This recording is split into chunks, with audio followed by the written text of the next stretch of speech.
అందరికీ నమస్కారం అండి. ఈరోజు ఈ వీడియోలో మూడో శ్రావణ శుక్రవారం రోజు అమ్మవారికి ఇంట్లో పూజ ఏ విధంగా చేసుకోవాలి, అలాగే అమ్మవారికి ఈరోజు ఏ నైవేద్యం సమర్పించాలి, వీటితో అమ్మవారిని పూజించాలి అనే విషయాలన్నీ కూడా నేను ఇక్కడ వీడియోలో అయితే మీకు క్లియర్గా చెప్తానండి. అందుకని వీడియోని ఎవరు కూడా ఎక్కడ కూడా స్కిప్ చేయకుండా చివరి వరకు అయితే చూడండి. శ్రావణ మాసంలో వచ్చే 4 శుక్రవారాల్లో మనం ఆ వరమహాలక్ష్మీదేవి అమ్మవారిని పూజించడం వల్ల ప్రతి ఒక్కరికి కూడా సిరి సంపదలు, అఖండమైనటువంటి సౌభాగ్యం, అష్టైశ్వర్యాలను ఆ అమ్మవారైతే కల్పిస్తారండి. శ్రావణ మాసంలో వచ్చే 4 శ్రావణ శుక్రవారాలు కూడా అమ్మవారిని పూజిస్తే చాలా మంచిదండి. ఒకవేళ మీకు 4 శుక్రవారాలు అమ్మవారికి పూజ చేయడం కుదరకపోతే మనం శ్రావణ మాసంలో వచ్చేటటువంటి ఏ శ్రావణ శుక్రవారం రోజైనా అమ్మవారికి పూజ చేసుకోవచ్చండి. శ్రావణ మాసం అనే కాదండి, మనం మామూలు శుక్రవారాల రోజుల్లో కూడా అమ్మవారిని విశేషంగా పూజిస్తే మనకి మంచి ఫలితాలు అయితే కలుగుతాయి. అయితే శ్రావణ మాసం చాలా ప్రత్యేకమైనది.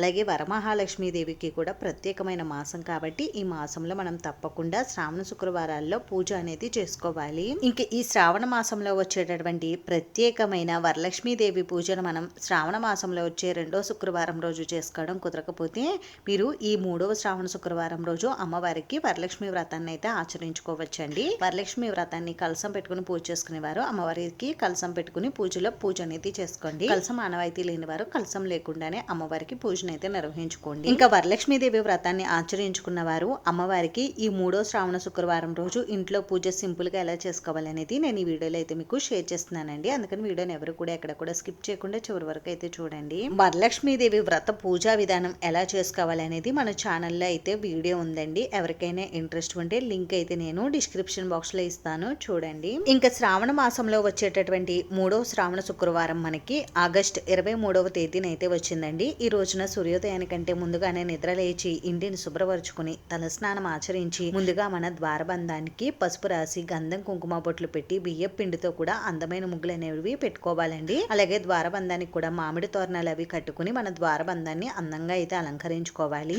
ఆ తర్వాత ముందుగా మనం మన ద్వారబంధానికి పూజను అయితే చేసుకోవాలండి. మనం ఈ పూజను సూర్యోదయం కంటే ముందుగానే చేసుకోవాలి. ఇలా మనం ముందుగా ద్వారబంధ పూజ చేసుకోవడం వల్ల ఆ అమ్మవారు మన ఇంట్లోకి అయితే ప్రవేశిస్తారండి.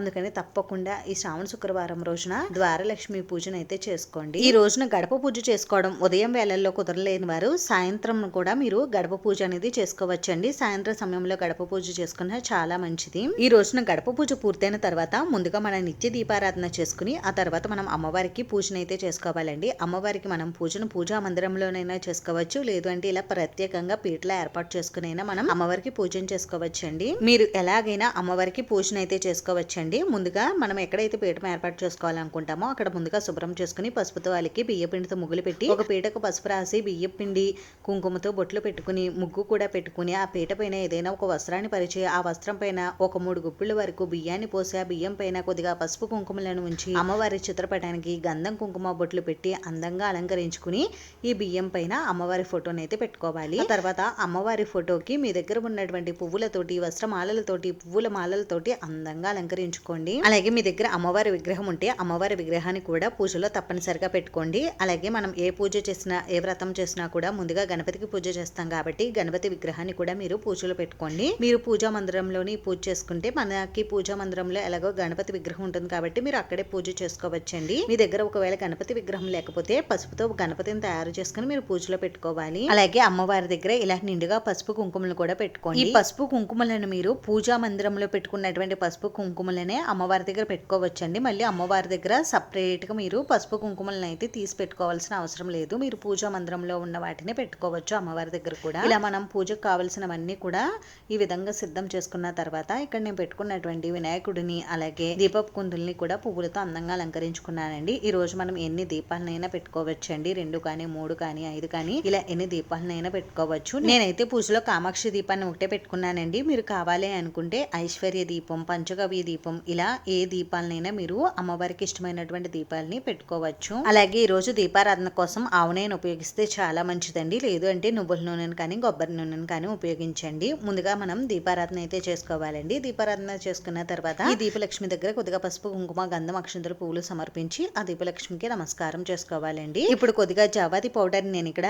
దీపారాధన జరుగుతున్నటువంటి ఆయిల్లోని అలాగే పూజా పీట పైన అయితే కొద్దిగా నేను ఈ విధంగా అయితే వేసుకుంటున్నానండి. ఎందుకంటే అమ్మవారికి సువాసన భరితమైన పూజ అంటే చాలా ఇష్టం అండి. అందుకని కొద్దిగా జవాది పౌడర్ని అయితే అయితే నేను ఇలా వేసుకుంటున్నాను. ఆ తర్వాత మనం ముందుగా ఆచమనం చేసుకుని ఆ తర్వాత 2 అక్షింతలని పుష్పాలని తీసుకుని పంచపాత్రలో ఉన్న నీటిలో వేసి కలస మంత్రం చెప్పుకుని మనం ఆ నీటిని పుష్పముతో పూజా ద్రవ్యముల పైన పూజా పీఠ పైన మన పైన చిలకరించుకోవాలండి. ఇప్పుడు గణపతికి పూజను అయితే ప్రారంభించాలండి. గణపతికి షోడశోపచార పూజను కానీ పంచోపచార పూజను కానీ నిర్వహించాలండి. స్వామివారికి కొద్దిగా పసుపు కుంకుమ గంధం అక్షింతలు పువ్వులు సమర్పించి అలాగే ధూపం దీపం నైవేద్యం కూడా సమర్పించాలండి. స్వామివారికి నైవేద్యంగా చిన్న బెల్లం ముక్కను కానీ అటుకుల్ని కానీ మీ దగ్గర ఏవి ఉంటే మీ శక్తిని బట్టి వాటిని స్వామివారికి నైవేద్యంగా సమర్పించవచ్చు. ఆ తర్వాత స్వామివారికి కర్పూర నీరాజనం కూడా సమర్పించి స్వామివారిని ఒక 3 సార్లు కదిలించి యథాస్థానంలో పెడుతున్నాను తండ్రి అని చెప్పుకుని స్వామివారిని యథాస్థానంలో పెట్టి ఇప్పుడు 2 అక్షంతలను పుష్పాలను తీసుకుని స్వామివారి పాదాల దగ్గర ఉంచి స్వామివారికి శిరస్సు వంచి నమస్కారం చేసుకోవాలండి. స్వామి ఈ పూజలో ఎటువంటి ఆటంకాలు లేకుండా ఎటువంటి తప్పులు చేసినా కూడా క్షమించు తండ్రి అని స్వామివారికి నమస్కారం చేసుకోవాలి. స్వామివారికి పూజ చేసేటప్పుడు స్వామివారి స్తోత్రాలు కానీ శ్లోకాలు కానీ అన్ని కూడా చదువుకుంటూ స్వామివారికి పూజ చేసుకోవాలండి. లేదు అంటే ఓం గం గణపతియే నమః అని అనుకుంటూ స్వామివారికి పూజను అయితే నిర్వహించుకోవాలి. ఈ విధంగా చేసుకుంటే మనకి గణపతి పూజ పూర్తవుతుందండి. ఇప్పుడు మనం అమ్మవారికి పూజను అయితే నిర్వహించుకోవాలి. ఇప్పుడు 2 అక్షంతలను పుష్పాలను తీసుకుని అమ్మవారి పాదాల దగ్గర ఉంచి అమ్మవారికి ఆహ్వానం అయితే పలకాలండి. ఆ తర్వాత అమ్మవారికి మీరు ఈ రోజున పంచామృతాలతో కానీ ఆవు పాలతో కానీ లేదంటే పసుపు కలిపినటువంటి జలంతో కానీ కుంకుమ కలిపినటువంటి జలంతో కానీ అభిషేకం చేస్తే చాలా మంచిదండి. ఇంకా ఈ రోజున అమ్మవారికి షోడశోపచార పూజను కానీ పంచోపచార పూజను కానీ నిర్వహించుకోవాలండి. అమ్మవారికి ఈ రోజున షోడశోపచార పూజ నిర్వహించుకుంటే చాలా మంచిదండి. షోడశోపచార పూజ నిర్వహించుకోలేని వారు అమ్మవారికి పంచోపచార పూజనే నిర్వహించుకోండి. అమ్మవారికి కొద్దిగా పసుపు కుంకుమ గంధం అక్షంతులు పుష్పాలు సమర్పించాలి. అలాగే అమ్మవారి అష్టోత్తరాలు స్తోత్రాలు శ్లోకాలు ఇవన్నీ కూడా చదువుకుంటూ అమ్మవారికి పువ్వులతోటి చిట్టి గాజులతోటి అమ్మవారికి మంగళకరమైన వస్తువులన్నిటితోటి కూడా అమ్మవారిని పూజించుకోవచ్చండి. అమ్మవారికి కుంకుమ పూజ అంటే చాలా ప్రీతి అండి.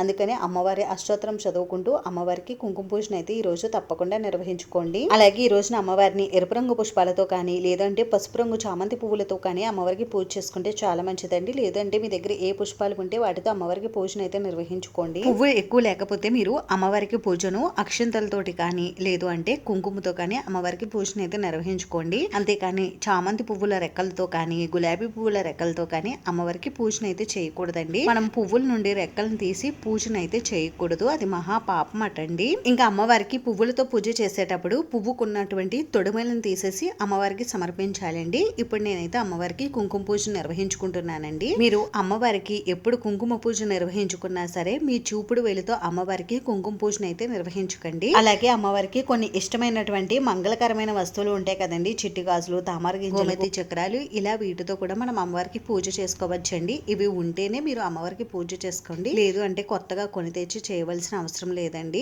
మీరు కుంకుమ పుష్పాలు అక్షంతలతో అమ్మవారికి పూజను అయితే చేసుకోవచ్చు. నేను ఇక్కడ అమ్మవారికి చిట్టి గాజులతో కూడా పూజను అయితే నిర్వహించుకున్నాను. ఈ విధంగా అమ్మవారికి పూజను చేసుకున్న తర్వాత ఇప్పుడు మనం అమ్మవారి ఫోటో పెట్టుకున్నాం కదండి, అమ్మవారి ఫోటో దగ్గర కూడా కొద్దిగా పసుపు కుంకుమ గంధం అక్షంతలు పువ్వులు సమర్పించి ఇప్పుడు అమ్మవారికి ధూపం దీపం అయితే చూపించాలండి. ఇప్పుడు అమ్మవారికి నైవేద్యం అయితే సమర్పించాలండి. ఈ రోజున అమ్మవారికి ఎంతో ఇష్టమైనటువంటి నైవేద్యాలను అయితే సమర్పించండి. క్షీరాన్నం కానీ పులిహోర కానీ నానబెట్టినటువంటి శనగలను కానీ లేదంటే తాలింపు వేసినటువంటి శనగలను కానీ ఇలా మీ శక్తి కొలిది ఏ నైవేద్యాలనైనా మీరు అమ్మవారికి సమర్పించవచ్చండి. నేను ఇక్కడైతే అమ్మవారికి క్షీరాన్నాన్ని నైవేద్యంగా సమర్పిస్తున్నాను.